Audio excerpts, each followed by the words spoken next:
အားလုံးပဲမင်္ဂလာပါ Burmese AI စတိုရီကနေကြိုဆိုပါရစေ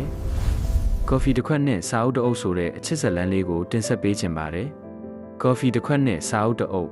မြို့လေရှိ Coffee ဆိုင်လေးတစ်ဆိုင်၏နှွေးထွေးသောနေ့လည်ခင်းတစ်ခုတွင်မေသူဒီပြတ်တင်းပေါက်ပေးမှစပွဲတစ်ခုနာကဘာကြီးကိုမစ်လျော့ကစာအုပ်တစ်အုပ်ကိုအာယုံဆိုင်ဖတ်ရှုနေသည်။ဒူမကဘာမှာ Coffee တစ်ခွက်နဲ့စာအုပ်စာမျက်နှာများအကြားငြိမ်သက်နေသည်။ထိုအချိန်တွင်ပြီးသူကပညာရှင်ကိုဟိန်းဒီ Coffee ခွက်ကိုကင်ကနေရရှာရင်းမေသူစပွဲနာသို့ရောက်ရှိလာသည်။တယောက်တည်းလာပြဒီနေရာလေးလို့ရင်ထိုင်လို့ရမလားဟူသောကိုဟင်း၏အမေစကားကြောင့်မေသူခေါင်းမော့ကြည့်မိသည်ကိုဟင်းသည်သူမဖတ်နေသောစာအုပ်ကိုတစ်ချက်ကြည့်ပြီးနှွေးထွေးစွာပြုံးလိုက်သည် The Little Prince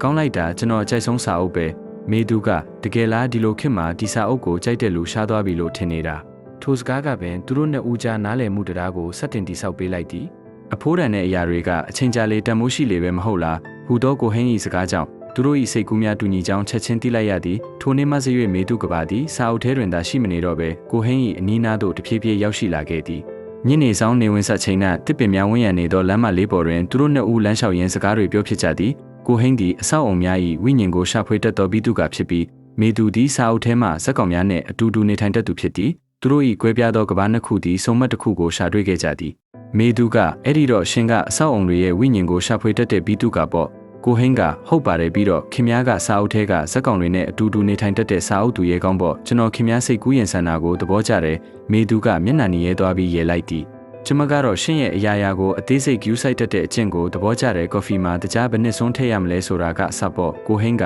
ကျွန်တော်သိတဲ့အရာတွေထဲမှာခင်များရဲ့အသေးစိတ်အချက်လက်တွေကအရေးကြီးဆုံးဖြစ်သွားလို့ပါထိုနေ့မှစ၍သူတို့နှစ်ဦးကြားကယဉ်နီးမှုသည်ချစ်ချင်းမေတ္တာဖြင့်ခိုင်မြဲသွားခဲ့သည်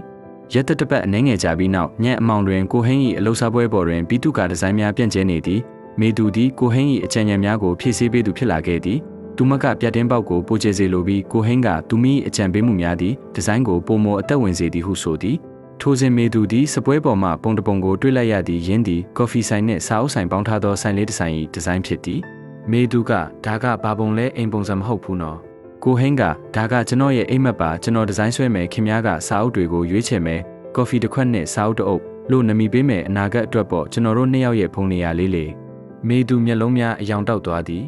မေသူကတိုးတိုးလေးပြောတယ်ဒါဟာကျွန်မရဲ့အိမ်မက်လေးဖြစ်ပါတယ်ကိုဟင်းကမေသူလက်ကိုယူလိုက်ပြီးကျွန်တော်တို့ဘဝရဲ့အကောင်းဆုံးဒီဇိုင်းကိုအတူတူဖန်တီးကြရအောင်လားမေသူကဝမ်းမြောက်စွာခေါင်းညှိလိုက်သည်နှစ်ပေါင်းများစွာကြာပြီးနောက်